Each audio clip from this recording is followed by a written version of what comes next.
BJP के प्रदेश अध्यक्ष किरण सिंह देव ने अपने परिवार के साथ मतदान किया और छत्तीसगढ़ शहरी निकाय चुनावों में पार्टी की जीत पर पूरा विश्वास जताया। उन्होंने कहा, आप सभी के माध्यम से मैं यहां संदेश देना चाहता हूं कि आज छत्तीसगढ़ में शहरी निकाय चुनावों के लिए मतदान हो रहा है। मैं सभी सम्मानित नागरिकों, मतदाताओं, भाइयों और बहनों से अपील करता हूं कि वे अपने घरों से बाहर निकले और अच्छे शासन, पारदर्शी प्रशासन और शहरों के विकास के लिए मतदान करें।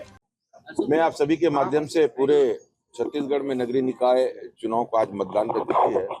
मैं सभी से आग्रह करता हूं, सभी श्रेष्ठ जनता जनार्दन से, मतदाता भाइयों बहनों से, कि अपने घरों से निकले और स्वच्छ शासन, स्वच्छ प्रशासन, नगर के विकास के लिए, नगरीय विकास की दृष्टि से हो, हमारे जो सरकार की योजनाएं हैं, आदरणीय मुख्यमंत्री विष्णुदेव साय जी के सुशासन की व्यवस्था के अंतर्गत, साथ ही हमारे प्रधानमंत्री आदरणीय नरेंद्र मोदी जी की जो कल्याणकारी योजना है, उनका लाभ तो नगरीय निकाय और पंचायत क्षेत्रों में ही जाके मिलता है। वहां के निवासियों को सीधे सीधे उसका और लाभ मिल भी रहा है।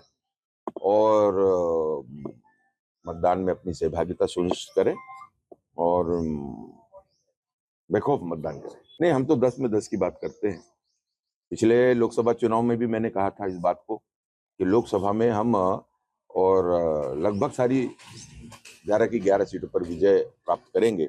एक सीट से हम चुके हैं और लेकिन 11 में से 10 सीटें भारतीय जनता पार्टी के पक्ष में आई है। नगरीय निकाय में भी वैसे ही परिणाम आए। मेरी दृष्टि से तो किसी प्रकार की कोई कठिनाई नहीं है और जनता ने 10 साल यहाँ पर कांग्रेस का शासन रहा है नगर निकाय, 5 साल कांग्रेस की सरकार भी रही है, तो उसका कुशासन को देखा है। और इस 1.25 साल में 1 साल 3 महीने के अंतर्गत जिस तरीके से तेजी से मोदी जी की गारंटी की योजनाएं जो नीचे तक पहुंच रही हैं भारतीय जनता पार्टी की सरकार में आने के बाद, तो निश्चित रूप से जनता का विश्वास बढ़ा है।